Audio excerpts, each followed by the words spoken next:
Hello everyone, today I will be teaching what Numpy arrays are. For disclosure, I will not explain how to use them, just what they are. I have found them to be kind of overwhelming and complex at times, that is why I have put off learning them for quite a long time. But now that I know what they are and how they work, I find them very fun to use. Okay, so what are arrays? An array is just a kind of list of typically numbers that represent a specific value. This can be, for example, for image brightness, stock prices, or of different companies, etc. So they really have a very broad use case. Okay, 1D arrays. What are they? First of all, they stand for one-dimensional arrays. So what they really are is just a NumPy version of a list. That's really it. Here you can see what I have marked as the list, and then np.array, and then the indentations. That is how you make really the arrays. Okay, 2D arrays. It is multiple 1D arrays stacked on top of each other. You can see the arrays as Rubik's cubes. You can see a 2D list as one side of a Rubik's cube.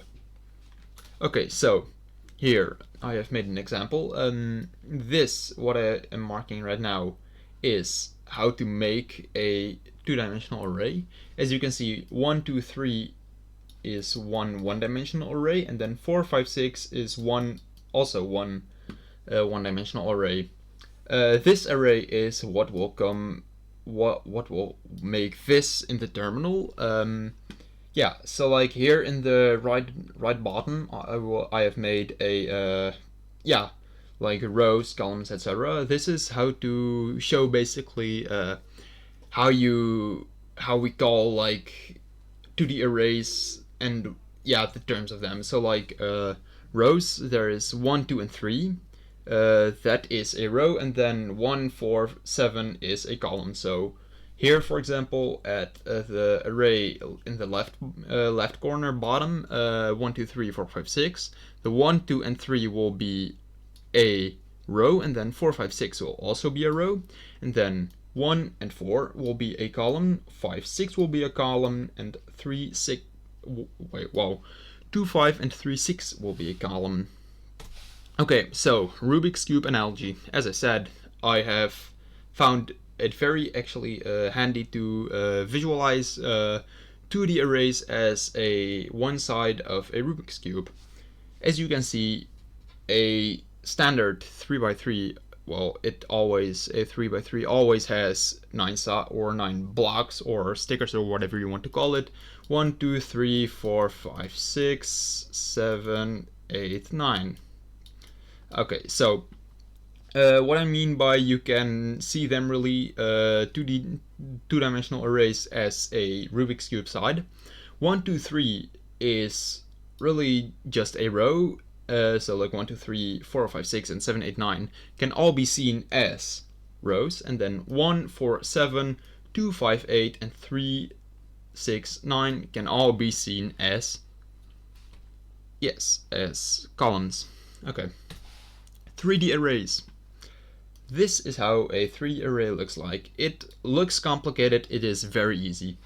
Okay, so as you can see, one-dimensional arrays and then they are packed in two-dimensional arrays, and then the two-dimensional arrays are packed in three-dimensional arrays. So here, this array really, a lot of marking. Anyways, this array will make this 1, 2, 3, 4, 5, 6, 7, 8, 9, 10, 11, 12. Okay, so what you see here is a three-dimensional array. It really is easy. It is just, you can really just see it as multiple two-dimensional arrays that are stacked together. You can see a three-dimensional array as multiple sides of a Rubik's Cube.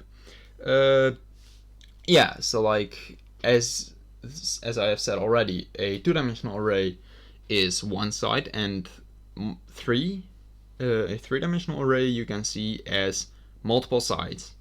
By the way, three-dimensional and up arrays will only be used for organizing. 1 and 2-dimensional arrays are really where the data really is, like, gotten from, really. Okay, so Rubik's Cube analogy. Here, we have the orange side and the white side visible. So you can kind of see, you can kind of visualize the orange side and the white side to be both separately a two-dimensional array. You can combine them, and then you have a three-dimensional array. That really is it, really. 4D arrays. Okay, what are they? Also really complicated. Also really easy. Very not complicated. This looks really overwhelming. It just is not, actually. It is just that I made it 2 lines because otherwise it would not visually pleasingly look be displayed on the screen, really. Okay, so what is it? It is really just multiple three-dimensional arrays stacked with each other. Really, that's really that simple. So as you can here see is row, column from two-dimensional arrays, then here three-dimensional array, and then here 2 three-dimensional arrays stacked together. This array will make this. Okay, so Rubik's Cube analogy. This will not be just one Rubik's Cube, this will be multiple Rubik's Cubes. What it is really just multiple, like, kind of, how to call it, like, you could really call it like bases really of information combined together. So like the sides and the, so like two-dimensional and three-dimensional, those are three-dimensional are combinations of sides that have the data, and then four-dimensional is really just a combination of the combination. That really is it. It's really that simple. You can go on with five-dimensional, etc., but that is just the same as from three-dimensional to four-dimensional. That's really it. Thank you for watching.